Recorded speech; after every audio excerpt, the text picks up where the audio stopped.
ধুবুৰী জিলা ছাত্ৰ মুক্তি সংগ্ৰাম সমিতিৰ প্ৰতিবাদী কাৰ্যসূচী। ধুবুৰী জিলা আয়ুক্তৰ কাৰ্যালয়ৰ সন্মুখত ধুবুৰী জিলা ছাত্ৰ মুক্তি সংগ্ৰাম সমিতিৰ বান সমস্যা গৰাখহনীয়া প্ৰতিৰোধ কৰাৰ বাবে প্ৰতিবাদী কাৰ্যসূচী ৰূপায়ণ কৰে। এই প্ৰতিবাদী কাৰ্যসূচীৰ জৰিয়তে ছাত্ৰ মুক্তি সংগ্ৰাম সমিতিয়ে কেন্দ্ৰৰ নৰেন্দ্ৰ মোদী চৰকাৰ আৰু ৰাজ্যৰ হিমন্ত বিশ্ব শৰ্মা চৰকাৰক দাবী উত্থাপন কৰিছে যে অতি শীঘ্ৰে অসমৰ বান আৰু গৰাখহনীয়া সমস্যাৰ এক বিজ্ঞানসন্মতভাৱে স্থায়ীভাৱে প্ৰতিৰোধৰ আৰু নিয়ন্ত্ৰণৰ ব্যৱস্থা গ্ৰহণ কৰিব লাগে। আমাৰ এইটো মূল দাবী।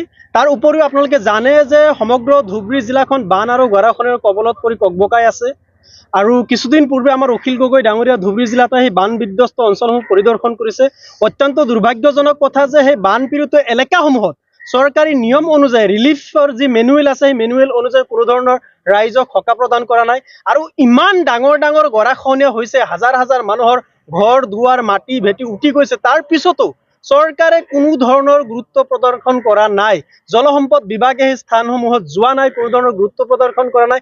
আনকি জিলা প্ৰশাসনৰ ফালৰ পৰা বা জিলাৰ যি বিভাগীয় কৰ্তৃপক্ষ আছে তেওঁলোকৰ ফালৰ পৰা কোনো ধৰণৰ ব্যৱস্থা গ্ৰহণ কৰা নাই।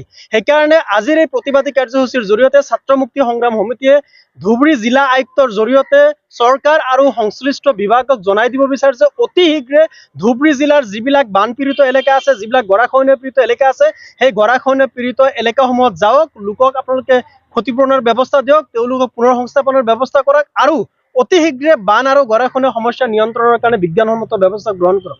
আমি আপোনালোকৰ জৰিয়তে এটা কথা অত্যন্ত দুৰ্ভাগ্যজনকভাৱে আৰু ক্ষোভিত হৈ ক'বলগীয়া হৈছে।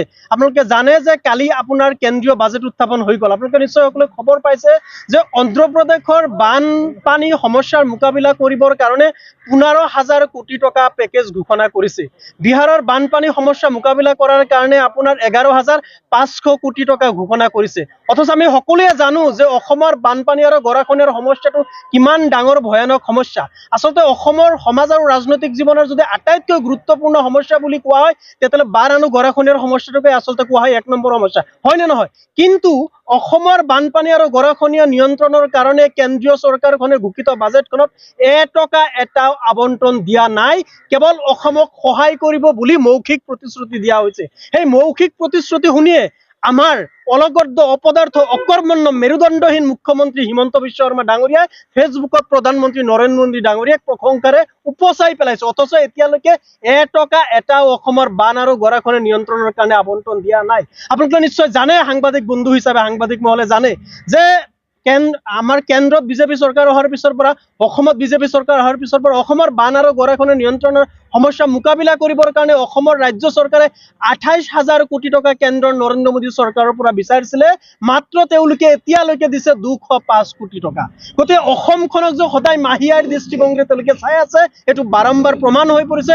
অসমখনক যে তেওঁলোকে কেৱল সম্পদ লুণ্ঠনৰ থলী হিচাপে গণ্য কৰি আহিছে, এই কথাটো বাৰম্বাৰ প্ৰমাণ হৈ আহিছে। সেইকাৰণে আজিৰ এই প্ৰতিবাদী কাৰ্যসূচীৰ জৰিয়তে ছাত্ৰ মুক্তি সংগ্ৰাম সমিতিয়ে কেন্দ্ৰৰ নৰেন্দ্ৰ মোদী চৰকাৰ আৰু ৰাজ্যৰ হিমন্ত বিশ্ব শৰ্মাক সকীয়াই দিছে যে অতি শীঘ্ৰে অসমৰ বান আৰু গৰাখহনীয়াৰ সমস্যাটো ৰাষ্ট্ৰীয় সমস্যা হিচাপে স্বীকৃতি দিয়ক আৰু এই সমস্যা সমাধানৰ কাৰণে আৰু নিয়ন্ত্ৰণৰ কাৰণে ৰাষ্ট্ৰীয়ভাৱে পদক্ষেপ গ্ৰহণ কৰক। আৰু অসমত ইতিমধ্যে বান আৰু গৰাখহনীয়াৰ কবলত পৰি যিবিলাক লোক নিজৰ ঘৰ হেৰুৱাইছে, মাটি হেৰুৱাইছে, ভেটি হেৰুৱাই সম্পূৰ্ণ সৰ্বশ্ৰান্ত হৈ পৰিছে, সেই লোকসকলক উপযুক্ত ভূমি প্ৰদান কৰি তেওঁলোক পুনৰ সংস্থাপনৰ ব্যৱস্থা গ্ৰহণ কৰে। আৰু বিশেষকৈ আমাৰ ধুবুৰী জিলাৰ যিবিলাক বান আৰু গৰাখহনীয়া পীড়িত অঞ্চল আছে, অতি শীঘ্ৰে সেই অঞ্চলসমূহ পৰিদৰ্শন কৰি ৰাইজক সকাহ দিয়ক আৰু বান আৰু গৰাখহনীয়া নিয়ন্ত্ৰণৰ কাৰণে ব্যৱস্থা গ্ৰহণ কৰক। ধুবুৰীৰ পৰা তাপস চৰকাৰৰ ৰিপৰ্ট, সুহানা লাইভ।